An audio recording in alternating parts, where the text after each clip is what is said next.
In this video, I'm going to literally just plain and simply say, is it worth upgrading your standard car to an exec so you can do Uber Exec?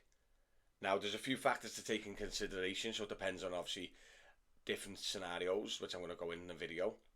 But yeah, hope you enjoy it. Just a little video, just because I try and answer as many questions as I can on TikTok and Instagram and all that, and on YouTube. Anything that thinks I need a good video just to explain a bit more detail, I do a YouTube video. Yeah, if you got any questions or anything like that, let me know in the comments, and I'll try and do a video over it just to try and help you make a decision, because I know it's hard, especially when you're thinking about going on Uber, or you're on Uber but you need to mix it up a bit because it's crap or whatever, and you're considering these things, but there's a few things you got to consider before you actually jump over. Do you know what I mean? And hopefully this video will help you.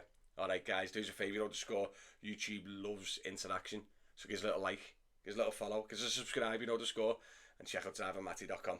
Much appreciated.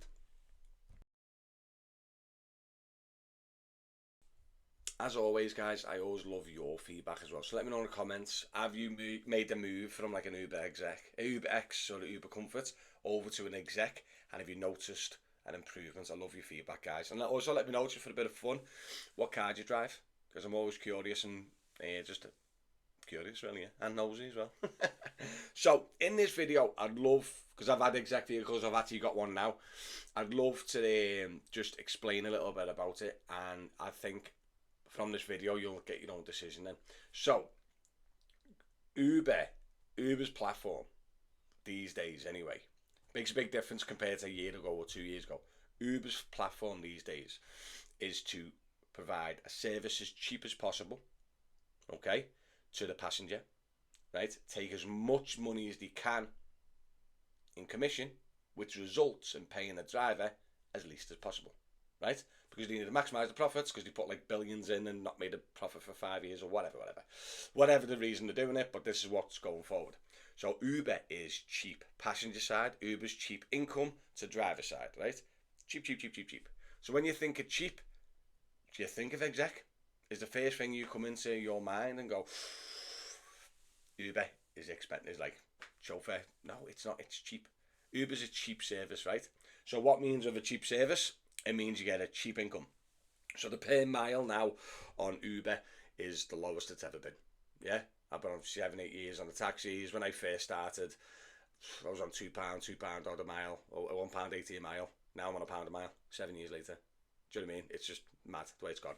But this just solidifies my arguments in this video, right? So Uber's cheap. The miles is cheap.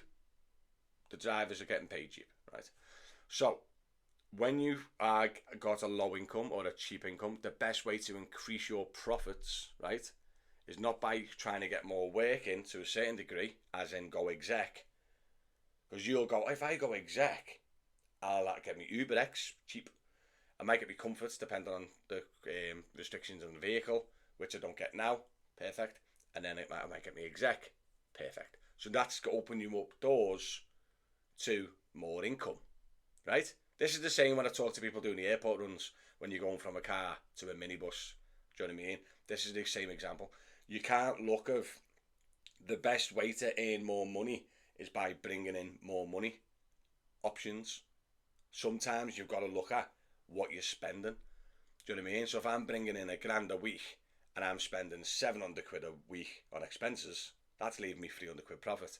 But if I can drop the 700 quid a week expenses to 500 quid a week, I've made an extra 200 quid a week doing absolutely nothing extra, because I've reduced my expenses. And that's what I've been doing for years with my cars. If you look at my previous cars, every car I look at expenses. Do you know what I mean? It's a bit different for me as well, because I've got the YouTube and stuff and I need a fancy car and all that crap. But generally, I've always looked at it. Like, you look up, bloody hell, I'm actually in a Model S. Do you know what I mean? But my expenses, if I done it full time, comparing to a diesel Skoda, I'd probably be paying less per month because of my home charge in Lecky. Do you know what I mean? So it's the way you got to look at it. So going back to, should I upgrade to an Uber Exec? You need to make sure that there's enough exec work in your area. So like Liverpool, you get the odd one. And I mean the odd one. Manchester, you might get a bit more. London, you might get loads. I don't know, I'm not down in London. It's very situational. Do you know what I mean? If you live in some little village, or like, I don't know, Wigan or something like that, Preston, I can't see it being much exec work up there. Do you know what I mean? So what you want to try and do is focus on cheap as possible. You know what I mean? And not try and get exec. Now, if you want a vehicle because you love that type of vehicle, then go and get it. Fill your boots. But I would not go out and get rid of your Toyota Corolla hybrid for a Mercedes E-Class in hope to get exec work, because the odd exec job you might get will not cover the added expenses that an E-Class brings in. Do you know what I mean? Like a Mercedes E-Class, which is obviously your exec, is going to be a hell of a lot more per mile. It's got a hell of a lot more problems, costs, diesel, insurance, repairs, servicing. Everything's going to be more expensive than a Toyota Corolla or a Kia Niro. Do you know what I mean? So you got to figure out that balance. As if I swap this for this, is going to be worth me while. Probably not with Uber Exec. Now, if you want to go down E-Class and maybe get some private work, bit of chauffeur work to top it up, possibly. But in this video, we're just talking about Uber. We're not talking about private work or anything else. Just Uber. Myself personally, I've said this across a lot of the videos. Cheaper, the better. Get a very second-hand cheap hybrid or a EV, and just work your UberX. Hopefully, you'll try and get an Uber Comfort. But even then, there's not many of them. Obviously, there's more comforts. Comfort killed the exec game. I get a lot more comfort than I used to get a lot exec. Do you know what I mean? But it's all about literally that. And I know I've covered it in bits and bobs in other videos, but I wanted a specific video for people who are actually thinking about upgrading to exec. Do you know what I mean? Going forward, focus on your expenses. Yeah? Focus on your outgoings. And if you can get your outgoings less, you're going to earn more money while doing the same thing you're doing now. Do you know what I mean? I'm going to make an example of Mark in my WhatsApp group, one of my members. You've seen him on the podcast. He was in an E-Class estate, Mercedes E-Class estate diesel. Lovely car. I was in it. I've been in it a couple of times, right? And it's a lovely car. Yeah. He's swapped for a Toyota Corolla estate. A little bit smaller.